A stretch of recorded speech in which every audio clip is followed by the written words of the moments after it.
വീട് പണിയുമ്പോൾ 20 ലക്ഷം വരെ നഷ്ടമാകുന്ന 5 വലിയ തെറ്റുകൾ. ഒരു വീട് പണിയുക എന്നത് പലരുടെയും ജീവിതത്തിലെ ഏറ്റവും വലിയ സ്വപ്നമാണ്. വർഷങ്ങളോളം കഷ്ടപ്പെട്ട് സമ്പാദിച്ച പണം, സേവിങ്സ്, ബാങ്ക് ലോൺ ഇതെല്ലാം ഒരു ചെറിയ തെറ്റുകൊണ്ട് പാഴാകാം. ചിലർക്ക് 5 ലക്ഷം നഷ്ടമാവും, ചിലർക്ക് 10 ലക്ഷം നഷ്ടമാവും, ചിലർക്ക് 20 ലക്ഷം വരെ അധികം ചിലവാകാറുണ്ട്. ഇന്ന് ഞാൻ പറയാൻ പോകുന്നത് വീട് പണിയുമ്പോൾ ആളുകൾ സാധാരണയായി ചെയ്യുന്ന 5 വലിയ തെറ്റുകളെക്കുറിച്ച്.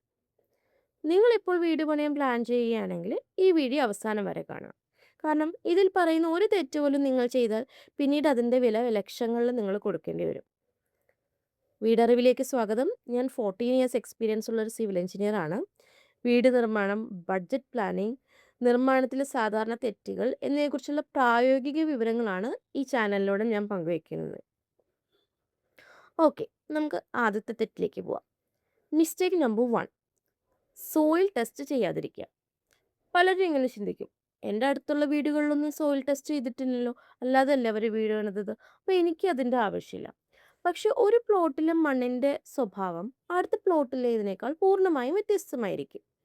കേരളത്തിൽ ചില സ്ഥലത്ത് ലാറ്ററൈറ്റ് മണ്ണാണ്, ചിലയിടത്ത് കളിമണ്ണാണ്, ചിലയിടത്ത് മണലാണ്. അപ്പോൾ ഓരോ മണ്ണിനും അനുയോജ്യമായ ഫൗണ്ടേഷൻ ഡിസൈൻ വ്യത്യസ്തമായിരിക്കും. സോയിൽ ടെസ്റ്റില്ലാതെ ഫൗണ്ടേഷൻ ചെയ്തിട്ട് പിന്നീട് സെറ്റിൽമെൻറ്റ് പ്രശ്നങ്ങളും ചുമരുകളിൽ ക്രാക്സും ഒക്കെ ഉണ്ടാകാനുള്ള സാധ്യതയുണ്ട്. അപ്പോൾ അവ പരിഹരിക്കാൻ വേണ്ടിയിട്ട് നമ്മൾ ലക്ഷങ്ങൾ ചിലവാക്കേണ്ടി വന്നേക്കാം. എന്നാൽ സോയിൽ ടെസ്റ്റ് ചെയ്യാൻ ഏതാനും 1000 രൂപ ചിലവാക്കിയാൽ മതിയാവും. അപ്പോൾ ഏതാനും 1000 രൂപ ലാഭിക്കാൻ ശ്രമിച്ച് പിന്നീട് ലക്ഷങ്ങൾ നഷ്ടമാകാനുള്ള സാധ്യത ഉണ്ടാവരുത്. മിസ്റ്റേക്ക് നമ്പർ 2, വിശദമായ ഒരു ബഡ്ജറ്റ് തയ്യാറാക്കാതെ കൺസ്ട്രക്ഷൻ സ്റ്റാർട്ട് ചെയ്യുക. കേരളത്തിൽ ഏറ്റവും കൂടുതൽ കാണുന്ന ഒരു പ്രശ്നമാണിത്. ഒരു കോൺട്രാക്ടർ പറയും, ഞാനൊരു 40 ലാക്സിൽ ഈ വീട് പൂർത്തിയാക്കി തരാം. നമ്മളത് കേട്ടിട്ട് കൺസ്ട്രക്ഷൻ തുടങ്ങും. പക്ഷെ പിന്നീട് ഓരോരോ ചിലവുകളായിട്ട് വരാൻ തുടങ്ങും. ടൈൽസ് ഒന്ന് അപ്ഗ്രേഡ് ചെയ്തു, ഒരു മോഡുലാർ കിച്ചൺ കൊടുത്തു, electrical work, interior work, compound wall, water proofing, അങ്ങനെ ഓരോ കാര്യം വന്നു ചേരുമ്പോൾ 40 ലക്ഷം രൂപയ്ക്ക് തീരുമെന്ന് നമ്മൾ ആദ്യം കരുതിയ വീട് ഒരു 55 ലക്ഷമോ 60 ലക്ഷം രൂപയോ ആകും. ചിലപ്പോൾ കൺസ്ട്രക്ഷൻ പകുതിയിലെത്തുമ്പം പണം തീർന്നു പോകുന്ന അവസ്ഥയുണ്ടാവും. അതുകൊണ്ട് കൺസ്ട്രക്ഷൻ തുടങ്ങുന്നതിന് മുമ്പ് വിശദമായൊരു ബഡ്ജറ്റ് തയ്യാറാക്കണം. അതിനകത്ത് സ്ട്രക്ചറൽ കോസ്റ്റ് മാത്രം ഉൾപ്പെടുത്തിയാൽ മതിയാകില്ല. Electrical, plumbing, interior, compound wall, landscaping തുടങ്ങി എല്ലാ ചിലവുകളും ഉൾപ്പെടുത്തണം. കൂടാതെ അപ്രതീക്ഷിത ചിലവുകൾക്കായി ഒരു അധിക തുക മാറ്റിയും വെക്കണം. മിസ്റ്റേക്ക് നമ്പർ 3, ചീപ്പസ്റ്റ് കോൺട്രാക്ടറിനെ അല്ലെങ്കിൽ ഏറ്റവും കുറഞ്ഞ കോട്ട് നൽകിയ കോൺട്രാക്ടറിനെ തിരഞ്ഞെടുക്കുക. കുറഞ്ഞ വില എപ്പോഴും ലാഭമല്ല. ചില കോൺട്രാക്ടേഴ്സ് കോട്ട് കുറയ്ക്കുന്നത് അവരുടെ ക്വാളിറ്റി കുറച്ചുകൊണ്ടായിരിക്കും. ചിലപ്പോൾ സ്റ്റീൽ ക്വാണ്ടിറ്റി കുറയ്ക്കും, അല്ലെങ്കിൽ വാട്ടർ പ്രൂഫിങ് ഒഴിവാക്കും, അല്ലെങ്കിൽ നിലവാരം കുറഞ്ഞ മെറ്റീരിയൽസ് ഉപയോഗിക്കും. ആദ്യ ഓട്ടത്തിൽ നമുക്ക് പണം ലാഭിച്ചായിട്ട് തോന്നും. പക്ഷെ 2-3 വർഷങ്ങൾക്ക് ശേഷം ഒരു റൂഫ് ലീക്ക് വരുമ്പോൾ, ചുമരിൽ വിള്ളൽ വരുമ്പോൾ നമ്മൾ വീണ്ടും പണം ചിലവാക്കേണ്ടി വരും. അപ്പോൾ കോൺട്രാക്ടറിനെ തിരഞ്ഞെടുക്കുമ്പം കോട്ട് മാത്രം നോക്കരുത്, അവർ പൂർത്തിയാക്കിയ പ്രൊജക്ട്സ് നോക്കുക, അവരുടെ മുൻ ക്ലയൻസിനോട് സംസാരിക്കുക, അവർ ഏത് മെറ്റീരിയൽസാണ്, ഏത് ബ്രാൻഡിൻ്റെ മെറ്റീരിയൽസാണ് ഉപയോഗിക്കുന്നതെന്ന് ചോദിച്ച് മനസ്സിലാക്കുക. ശരിയായ കോൺട്രാക്ടിനെ തിരഞ്ഞെടുക്കുന്നത് ഭാവിയിലെ പല പ്രശ്നങ്ങളും ഒഴിവാക്കാൻ നമ്മളെ സഹായിക്കും. മിസ്റ്റേക്ക് നമ്പർ 4, ക്വാളിഫൈഡ് പ്രൊഫഷണൽസിൻ്റെ ഗൈഡൻസ് ഒഴിവാക്കുക. ചിലർ ആർക്കിടെക്റ്റ് ഇല്ലാതെ പ്ലാൻ തയ്യാറാക്കും, ചിലർ സ്ട്രക്ചറൽ എഞ്ചിനീയറിൻ്റെ സഹായം ഇല്ലാതെ കൺസ്ട്രക്ഷൻ തുടങ്ങും, ചിലർ യൂട്യൂബ് വീഡിയോസും മറ്റുള്ളവരുടെ അഭിപ്രായങ്ങളും മാത്രം ആശ്രയിച്ച് തീരുമാനങ്ങൾ എടുക്കും. പക്ഷെ ഓരോ പ്ലോട്ടും വ്യത്യസ്തമാണ്, ഓരോ സ്ഥലത്തിൻ്റെ സോയിൽ കണ്ടീഷൻ വ്യത്യസ്തമാണ്, ഫ്ലഡ് റിസ്ക് വ്യത്യസ്തമാണ്, ലോക്കൽ റെഗുലേഷൻ വ്യത്യസ്തമാണ്. ഒരു ക്വാളിഫൈഡ് ആർക്കിടെക്റ്റും സ്ട്രക്ചറൽ എഞ്ചിനീയറും ഈ കാര്യങ്ങൾ വിലയിരുത്തിയാണ് ശരിയായ സൊല്യൂഷൻ നിർദ്ദേശിക്കുന്നത്.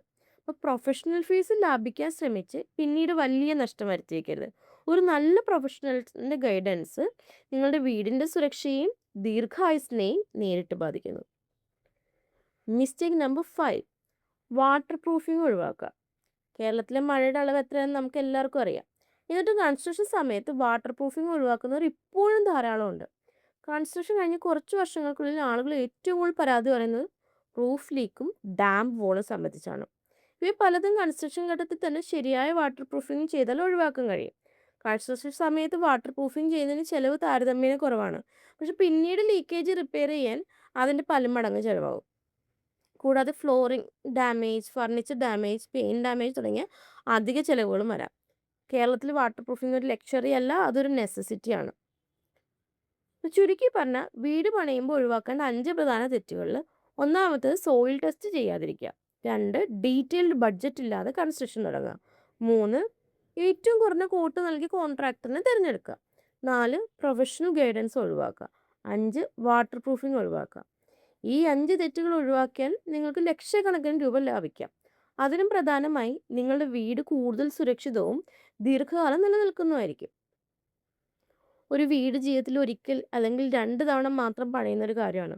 അതുകൊണ്ട് തീരുമാനം എടുക്കുമ്പോൾ സമയമെടുത്ത് പഠിക്കുകയും ശരിയായ മാർഗ്ഗനിർദ്ദേശം തേടുകയും ചെയ്യുക. ഈ വീഡിയോ ഇഷ്ടപ്പെട്ടെങ്കിൽ, ഉപകാരപ്പെട്ടെങ്കിൽ ലൈക്ക് ചെയ്യുക. വീട് പണിയാൻ ആലോചിക്കുന്ന നിങ്ങളുടെ സുഹൃത്തുക്കൾക്കും ബന്ധുക്കൾക്കും ഷെയർ ചെയ്യുക. ഇത്തരത്തിലുള്ള പ്രായോഗിക കൺസ്ട്രക്ഷൻ ടിപ്സ് ലഭിക്കാൻ വേണ്ടി വീടറിയിൽ സബ്സ്ക്രൈബ് ചെയ്യുക. അടുത്ത വീഡിയോയിൽ കേരളത്തിലൊരു 1500 സ്ക്വയർ ഫീറ്റ് വീട് പണിയാൻ 2026 യഥാർത്ഥത്തിൽ എത്ര രൂപ ചിലവാകും എന്നതിൻ്റെ ഒരു കോസ്റ്റ് ബ്രേക്ക് ഡൗൺ ആണ് ഞാൻ ഡിസ്കസ് ചെയ്യുന്നത്. ആ വീഡിയോ നഷ്ടപ്പെടുത്തരുത്.